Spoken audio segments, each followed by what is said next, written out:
बुलेटिनच्या सुरुवातीलाच बातमी आहे नवी मुंबईतील एका दुर्घटनेसंदर्भातली।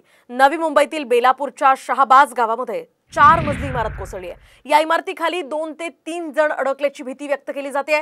दरम्यान अग्निशमन दल, मनपा अधिकारी आणि पोलीस हे घटनास्थळी दाखल झाले असून बचाव कार्य तिथे सुरू करण्यात आले आहे। तर आज पहाटे 5 वाजेच्या सुमारास ही घटना घडली आहे आणि सध्या या ठिकाणी बचाव कार्य सुरू आहे। साधारणतः 2 ते 3 जण याखाली गाडले गेल्याची भीती आहे आणि त्यांना बाहेर काढण्याचं सध्या काम अग्निशमन दल आणि महापालिकेच्या कर्मचाऱ्यांकडून केलं जात आहे। दरम्यान याच पार्श्वभूमीवर आमचे प्रतिनिधी सिद्धेश म्हात्रे यांनी या परिस्थितीचा आढावा घेतलाय।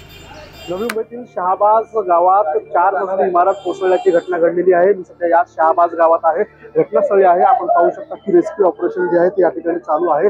ही 4 मजली इमारत होती आणि या ठिकाणी अनेक रहिवासी देखील राहण्यास होते। एका सलूनवाल्याला या इमारतीच्या खाली काम करणाऱ्या ही इमारत कोसळेल अशा प्रकारची जी भीती आहे ती वाटायला लागली आणि त्यांनी संपूर्ण जे इमारतीतील रहिवासी आहेत त्यांना जाग केलं, त्यांना सर्वांना बाहेर काढलं आणि त्यामुळेच अनेक जणांचा जीव जो आहे तो वाचलेला या ठिकाणी पाहायला मिळतो। या ठिकाणी 3 जण अडकल्याची प्राथमिक माहिती होती, त्यातली दोघांना सुखरूप बाहेर काढण्यात नवी मुंबई मनपा प्रशासन असेल, अग्निशमन दल असेल यांना यश आल्याचं पाहायला मिळते आणि एक जण असू शकतो अशी शक्यता जी आहे ती वर्तवण्यात येत आहे। तो मात्र सर्वांना काढण्याची जी माहिती आहे ती सध्या तरी समोर येत आहे। मात्र एक व्यक्ती अडकला असल्याची शक्यता वर्तवण्यात येत आहे।